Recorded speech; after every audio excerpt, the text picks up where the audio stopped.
न वह यदुवंश ही था। यादव से यहूदी हो गया। वह यादव थे। शर्मिष्ठा की संतानें अरब में पहुंच गई थी और देवयानी की संतानें यहाँ द्वारिका और मथुरा में राज कर रही थी। यहूदी कोई अलग धर्म ही नहीं था। जैसलमेर का इतिहास उठाकर देख लो, और कोई नहीं, एक भगवान की उपासना ही बता रहे हैं सब। इसी क्रम में से आज क्रिसमस डे है। ईसा के महाप्रयाण के 800 साल बाद तक कोई नहीं जाना कि ईसा नाम के कोई महात्मा हुए थे। वह इतिहास के पन्नों में दब गए थे। उसका नाम था मार्टिन लूथर। ईसा के उपदेश थे, पड़ोसी को अपने बराबर समझो, 2 रोटी है तो एक एक बांट कर खाओ, इससे हम एक हो सकते हैं। उसने फिर लागू करवा दिया ईसा की वाणी। तो उसने 4 छोटी छोटी स्टेटों में इसको मान्यता दिलवाई कि इससे हम एक हो सकते हैं, खून खराबा खत्म हो सकता है। फिर फैलाना शुरू किया। वह ईसाई धर्म कहलाता है। तो जब उसको फैलाने लगे, फैलाने के लिए विविध हथकंडे अपनाए गए। ईसा के बाद कभी कोई महात्मा नहीं हुआ, हो भी नहीं सकता। उनके 3 बड़े नियम हैं। नंबर 1 होप मतलब आशा, नंबर 2 फेथ मतलब विश्वास, नंबर 3 चैरिटी और दार्य मतलब दयालु बनो।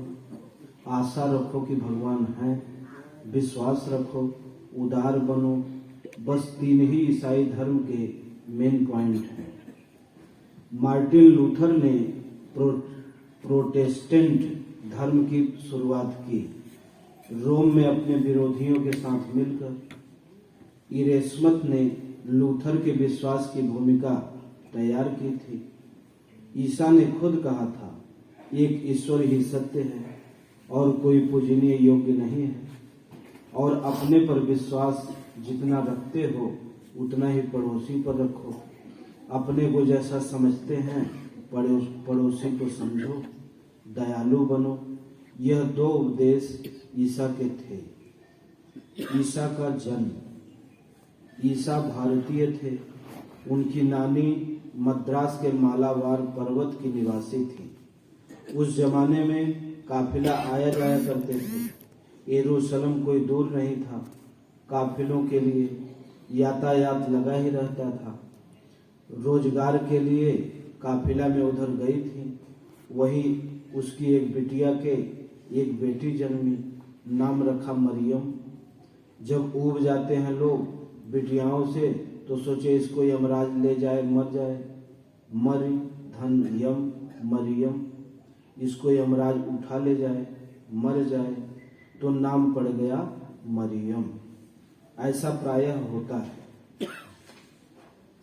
उस जमाने में भी अब की तरह सब जगह रोजगार करने जाते थे और काफिला जाया करता था। भेड़, बकरी, गाय जो कुछ था लेकर जाएं। ईसा के पिता दादा भेड़ चराते हुए, लकड़ी का काम करते हुए पहुंच गए यरूशलेम। वहां दुकान खोल लिया। वहां पहुंचने पर ईसा का जन्म हुआ। 7 महीने का लड़का पेट में था। शादी से पहले तो उसके पति ने निकालना चाहा, तो उसको आवाज आई, इसके पेट में जो लड़का है वह पवित्र आत्मा है। पीछे वालों ने जोड़ लिया, पवित्र आत्मा से गर्भवती थी, तो संतोष किया। वहां के ज्योतिषियों को दिखाई पड़ा ज्योतिष से कि हम लोगों का तारणहार आने वाला है, और ज्योतिषाचार्य एवं ग्रह नक्षत्रों के विशेषज्ञों ने कहा, तारा उभर कर जहाँ खड़ा होगा वहाँ इस पवित्र आत्मा का जन्म होगा। तो तारे का पीछा करते हुए पहुंच गए। तारा जहाँ रुका तो देखा गड़ेलियों की भेड़, बकरियां जहाँ थी उसके बीच में गायों को खिलाने वाले हौदों में यह बच्चा था। वहीं सुविधा से लेटा हुआ था। पहुंच गए ज्योतिषी। आशीर्वाद दिया। भीड़ इकट्ठी हो गई, सबने उसका गुणगान किया। ईसा की यात्रा आहिस्ते आहिस्ते बड़ा हुआ। 13वां वर्ष पूरा करके 14वें वर्ष में प्रवेश के साथ ही यह होनहार लड़का तिब्बत होते हुए लेह लद्दाख होते हुए कश्मीर में प्रवेश किया। फिर अयोध्या में रहा, फिर जगन्नाथपुरी में 6 साल रहा। बराबर सत्संग वार्ता चलती रही। उसको यह जातिवाद अच्छा नहीं लगा, इसका विरोध किया। यहाँ के जगन्नाथपुरी वालों से जातिवाद के समर्थन में उसकी तकरार होने लगी।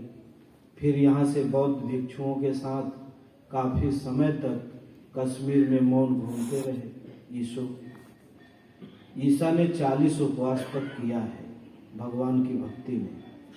यहाँ के महापुरुषों को जो आदेश मिलते थे वही आदेश उसको भी मिलना शुरू हुआ। माया ने बहुत से प्रलोभन दिखाए, यह धन ले लो, वह धन ले लो, वह स्टेट, वह देश ले लो। ईसा बोले कुछ नहीं, हमें केवल परमेश्वर चाहिए। भारत से यरूशलेम वापसी। फिर 29 साल की उम्र में वापस पहुंच गया यरूशलेम। वहां उपदेश शुरू किया जो यहाँ से सीखा था।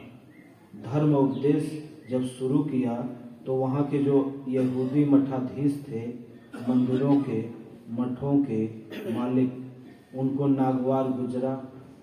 वह इसका पीछा करने लगे। 29, 30, 31 और 32 वर्ष पूरा नहीं हुआ था कि ईसा का निधन हो गया। कुल 3 वर्ष उपदेश करते बना, जी भर कर उपदेश किया। अनुयायियों की संख्या अपरंपार बढ़ गई। ईसा के पीछे भीड़ चलने लगी। 10 शिष्य हुए, वह भी सब केवट, कांगड़, धुआंधार प्रचार चला। मछुआरे बहुत भक्त हो गए, सभी भक्त हो गए, पीछे चलने लगे। इनके अंदर इतनी क्षमता आ गई थी, जिसको छू दें वह ठीक हो जाए, कुछ भी उठाकर दे दें दवा हो जाए, मिट्टी दे दें वह भी फायदा कर दे। यह गुण हमारे गुरु महाराज में था। ईसा 3 वर्ष में सूली में चढ़ गए। वास्तव में पीछे पड़े ही रह गए मठाधीश लोग। वहाँ के गलती तो पावे ना, तो कोई एक गलती में पकड़ा कि संडे के दिन, विश्राम के दिन में इन्होंने काम किया। एक कोढ़ी को दवाई दिया। विश्राम के दिन काम नहीं करना चाहिए। ईसा ने कहा कुछ काम ऐसे होते हैं जो विश्राम के दिन नहीं रोके जा सकते। जैसे विश्राम के दिन बच्चा हो जाता है, क्यों नहीं रोक देता कानून? वह तो होगा ही। कोई रोगी है, अनायास हार्ट अटैक हो गया, आज विश्राम का दिन है, कल दवाई करोगे, तब तो पापा मर जाएंगे तुम्हारे। दवाई हुई, औषधि हुई। ये ऐसे प्राकृतिक कारोबार हैं जिसके लिए कोई विश्राम लागू नहीं होता। पता नहीं कल ये गरीब हमसे मिलता या न मिलता। यह भीख मांगने वाला गरीब अतिथि न जाने कहाँ चला जाता, तो बेचारा कोढ़ी का कोढ़ी रह जाता। और विश्राम के दिन फलाने राजा का अभिषेक हुआ था, किसी का हुआ होगा। राजा लोग दंड नहीं दे रहे थे, लेकिन धार्मिक दबाव में आकर उन्होंने सजा दी। मजबूरी थी। धर्म का भय बहुत खतरनाक होता है। आप सब लोग धर्म के भय में जी रहे हो, कहीं पुराना देवता नाराज न हो जाए। सही पूछो तो सभी धर्म के भय में जी रहे हो। यह हमारी परंपरा थी, कहीं परंपरा वाला नाराज न हो जाए। आखिर में धर्म के भय में आकर राजा को भी मजबूरन उनको 2 डाकुओं के साथ क्रास पर चढ़ाना पड़ा। क्रास माने एक खड़ी लकड़ी, एक बेड़ी लकड़ी।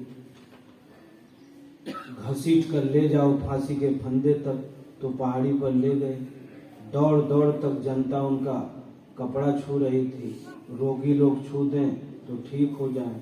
जाते जाते भी बहुत लोगों ने छुआ, वह भी ठीक हो गए। चमत्कार भी लोग देख रहे थे। राजा भी दुखी, जनता भी दुखी, लेकिन फिर फांसी पर चढ़ा ही तो दिया। इधर एक डाकू उधर एक डाकू। यहूदी धर्माचार्यों ढोंगियों ने उन्हें कांटों का मुकुट पहनाया था। और ढोंग क्यों कर रहे थे? पेट के लिए, पद के लिए। और जहाँ चढ़ गए एक कीली पांव में ठोका दोनों हाथों में। जो कीली ठोक रहे थे वह भी भक्त ही थे सब। हल्का फुल्का ठोका। शाम को लाश उतार ली जाए। उतारा तो चेला लोग लेकर भागे आड़ में। घुमा फिरा कर लाकर कश्मीर में छोड़ दिया। फिर हल्ला हुआ कि उनका शरीर गायब हो गया। आज भी कश्मीर में ईसा की समाधि बनी हुई है। ईसा पहलगांव में बराबर रहे, यह इतिहास एक किताब में लिखा हुआ है। ईसाई लोग 14 साल का इतिहास बताते हैं, 3 साल का सूली वाला इतिहास बताते हैं। 14 साल और 39 साल के बीच का इतिहास नहीं बताते। यदि वह बता देंगे तो तुम लोगों को फोड़कर ईसाई कैसे बनाएंगे? तब तो उनका कारोबार ठप हो जाएगा। लेकिन एक विचारज्ञ ने उसने वह इतिहास खोज कर लिख लिया। वह किताब चल रही है मंद गति से। उसको बहुत कुछ पैसा देकर मना किया, धमकियां दी, लेकिन उसने छपवा ही डाला है। ईसा ने अंत में 30 साल उपदेश किया, 3 साल उपदेश दिया। 3 साल में भूल क्या किया? कुछ नहीं।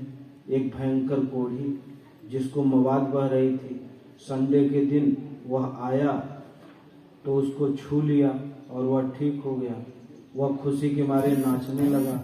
यह पंडे पुजारी पोप पादरी पीछे पड़ गए कि छुट्टी के दिन इसने काम किया। ईसा ने कहा, कुछ ऐसे काम होते हैं जिसमें यह छुट्टियां बीच में अवरोध उत्पन्न नहीं कर सकती। यह तो आपकी परंपराएं हैं। कभी ऐसी घटना घटी थी, अब उस घटना का स्मरण कर रहे हो। उस घटना की याददाश्त में यह दिन मनाते हो कि इस दिन फलानी रानी का विवाह हुआ था, इंग्लैंड में एक का विवाह हुआ था, उसी दिन वह काम शुरू हुआ था, उसी दिन बच्चे पैदा होते हैं। यह छुट्टी रोक क्यों नहीं देती? उसी दिन लोग मर भी जाते हैं, रोक क्यों नहीं देते? यह उस समय की घटना थी, अब उन घटनाओं का कोई उपयोग नहीं है। यह बात सबके समझ में आई, लेकिन मौलवी लोग पांव पीटते ही रह गए तो फांसी हुई। बाइबल नया नियम में ईसा मसीह के मुख्य सिद्धांत। लोगों ने प्रश्न किया, हे गुरु, व्यवस्था में कौन सी आज्ञा बड़ी है? ईसा ने उत्तर दिया, तू परमेश्वर अपने प्रभु से अपने सारे मन और अपने सारे प्राण और अपनी सारी बुद्धि के साथ प्रेम रखो। बड़ी और मुख्य आज्ञा तो यही है, और उसी के समान यह दूसरी भी है कि तू अपने पड़ोसी से अपने समान प्रेम रख। यही 2 आज्ञाएं सारी व्यवस्था और भविष्यवक्ताओं का आधार है। 36-22 मत्ती पेज 40। सब आज्ञाओं में से यह मुख्य है, प्रभु हमारा परमेश्वर एक ही है, वो प्रभु है। और तू प्रभु अपने परमेश्वर से अपने सारे मन से और अपने सारे प्राण से, अपनी सारी बुद्धि से और अपनी सारी शक्ति से प्रेम रखना। और दूसरी यह कि तू अपने पड़ोसी से अपने समान प्रेम रखना। इससे बड़ी कोई आज्ञा नहीं है। ईसा के उपदेश में आता है कि मेरे पास आओ इसलिए कि ईश्वर के पुत्र कहलाओगे। पास आने का यह मतलब नहीं कि यहाँ आकर बैठ जाओ। मैंने चिंतन करके यह स्थिति पाई है, तुम भी चिंतन करो। जो स्तर मैंने पाया है तुम भी पा जाओगे। गुरु के पास आने का मतलब गुरु का गुरुत्व प्राप्त कर लो, बस हो गया। सोई गुरु हम चेला। महापुरुष दुनिया में कहीं जन्मे, वह गीता के ही राह पर चलता है। गीता कहती है ईश्वर एक है। भगवान राम कहते हैं सब मम प्रिय सब मम उपजाए, सबते अधिक मनुज मोहि भाए। दुर्लभ मानव तन को पाकर मेरा भजन कर। अर्जुन, सृष्टि में मेरा न कोई शत्रु है न कोई मित्र है। अनन्य भाव से जो मुझे भजता है मैं उसमें हूँ और वह मुझ में है। बस यही एक रिश्ता है। लेकिन हम पापी हैं, यह बहुत पापी है। अगले जन्म में भजन करें, यह क्या बवाल है। भगवान श्री कृष्ण कहते हैं, अपिचेत सुदुराचारो भजते माम अनन्य भाव साधुरेव समन्तव्यः सम्यक व्यवसितो हि सः। अत्यंत दुराचारियों को सरदार ही क्यों न हो। दुराचार सदाचार की सीमाएं हमने निश्चित की हैं। भगवान के घर से तो मनुष्य जन्मा है और समुद्र तल में जन्म हुआ तो मछली न खाए तो खाए क्या। कहा करो पापी है। पुरुष नपुंसक नारीवा जीव चराचर कोई सर्व भाव भज कपट तजी मोहि परम प्रिय सोई। पुरुष हो, नपुंसक हो, नारी हो, नर हो, चराचर में कहीं जन्मा हो, कुछ भी कहलाता हो, यहूदी, नास्तिक, आस्तिक, संपूर्ण भावों से पूरी श्रद्धा से मुझको भजता है, वह मुझे परम प्रिय है। ईश्वर पथ में हम आरंभिक कक्षा के हो सकते हैं, मध्यम स्तर के हो सकते हैं, करीब के हो सकते हैं, प्राप्ति वाले हो सकते हैं, मजहब संप्रदाय हो ही नहीं सकते। हमारी साधना का स्तर ऊंचा नीचा हो सकता है, संप्रदाय असंभव। धर्म दो चार नहीं होते, एक ईश्वर को धारण करने का नाम ही धर्म है। इसलिए धर्म परायण सोई कुल त्राता राम चरण जाकर मन राता। वह धर्म परायण है, वह कुल भाग्यशाली है जिस कुल में किसी एक का राम उन परम प्रभु के चरणों में अनुराग पैदा हो गया हो। नीति निपुण सोई परम सयाना श्रुति सिद्धांत नीक ते ही जाना। वह नीति में निपुण है, समाज का सबसे सुलझा हुआ पुरुष है, परम सयाना और वेदों का सिद्धांत भली प्रकार उसने जान लिया है। भले ही पाठशाला का मुंह न देखा हो तब भी भली प्रकार जान लिया है। श्रुति सिद्धांत नीकते ही जाना। दक्ष सकल लक्षण सुजुत सोई जाके पद सरोज रति होई। वह सारी क्रियाओं में दक्ष है, सारे लक्षणों से युक्त है। कौन? कि राम चरण जाकर मन राता। राम एक परम प्रभु के चरणों में मन अनुरक्त है। इसलिए हम सबको चाहिए कि एक परमात्मा में दृढ़ विश्वास के साथ भगवान के नाम का जप किया करें, ओम अथवा राम।